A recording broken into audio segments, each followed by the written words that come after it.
Hello students, today we are going to do maths with your teacher Mrs. Batul Sabuwala, chapter number 7, variation. To start with, we have already done exercise 7.1, that is direct proportion. Now students, remove your book and pen and refer to your textbook, page number 37. We have already done about direct variation. Now today we are going to study about inverse variation.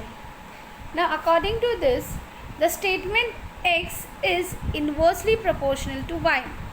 So it can also be expressed as there is inverse variation in x and y.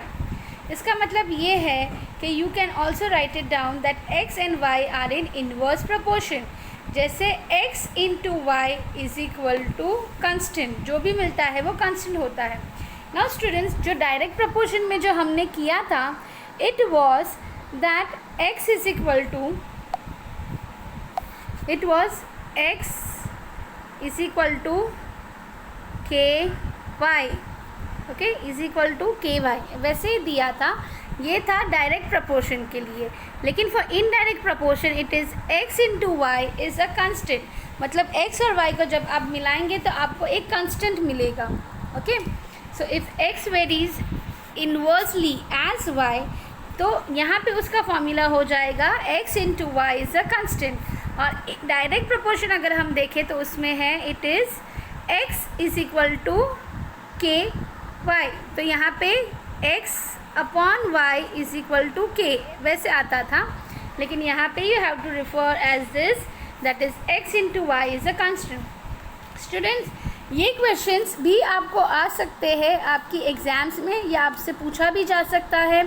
और so that is why it is very important to understand कि direct proportion में कौन सा formula के constant आता है और inverse proportion में या इन्वर्स वेरिएशन में कौन सा फॉर्मूला और कैसे उसका कांस्टेंट आता है. So okay students, so x inversely varies as y, so it is written like this that x is inversely alpha 1 upon y. Okay, so if x is inversely proportional to 1 upon y, that means यहाँ पे the formula is k is equal to x is equal to k upon y, or x into y is equal to k, and this is the equation of variation when the k is the constant in variation. So students, based on this, now we will be solving the sums, but before that let's revise it again. That inverse variation, if x and y are two quantities such as x into y is a constant, then there is inverse variation between x and y. So y varies inversely as x and is written in the form x is inversely proportional to y. So if x is inversely proportional to y, that means x is equal to k upon y, which is a constant. So x is equal to k upon y, or xy is equal to k. This is the equation of variation. Students, it may be asked in your exam, so be very much careful and solve this on based on this formula. यही formula से हमें आगे के जो हमारी exercise है 7.2 उसको हमें complete करना है. So let's start with the solve example. थोड़े solve examples हम देख लेते हैं and then we'll start with the exercise. So here it is given a and b. It is given a is given as 6, second block 12, then 15 and then dash, and b is given in the first as 20, second dash, third dash and fourth as 4.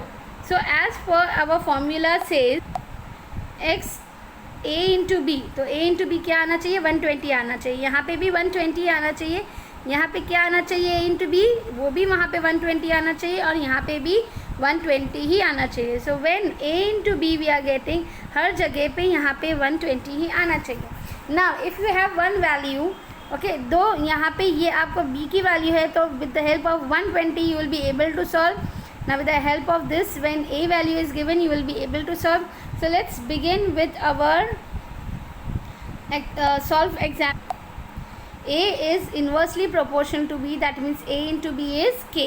Now a is 6 over here and b is 20, that means k is what, a into b, that is 6 into 20, that gives us 120. तो यहाँ पे 120 क्या है हमारा, it is our constant of variation. So here if A is your 12, if A is 12, then what is the value of B? But we know A into B is 120. So what you will put? We'll put the values. A की जगह पे हम 12 डालेंगे, B की हमें value नहीं पता, लेकिन हमें A into B पता है, that is 120. So when we are going to divide 120 into divided by 12, so we'll get the answer as 10. Okay, so here we get it. Now similarly we'll go with the next, that is अगर A आपका 15 है और B आपका you don't know, but you know that what is the constant? The constant is 120. So 15 into B you will get is equal to 120. So if you divide it, 120 divided by 15, you get the answer as 8. Now if B is your 4 और A की अगर आपको value नहीं पता, but आपको पता है कि A into B is 120, so you have to put the values. A को हमें पता नहीं है, so we will put at A only, और B we are having the value, that is 4. तो जब हाँ is equal to 120, so 120 divided by 4, we get the answer A as 30. Now students will be solving with the practice set 7.2 and the first one. Now the first question, you can see that the number of workers have been given and the days have been given. So what we will do, the number of workers will be A and the days will be B. So we have to find the constant, that is K. So what we'll do, students? Very good, we will do A into B. So we'll multiply 30 into 60. So student, the solution that you have to copy, let N represent the number or the worker and D represent the number of days.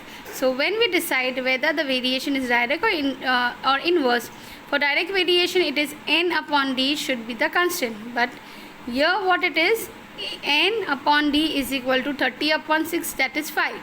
But which is 5, that is 5 when we divide it, so 6 ones are 6 and 6 5s are 30. So we get the ratio 5 is to 1. Now if we see the second one, that is 20 upon 9, it is coming in the ratio 20 is ratio 9.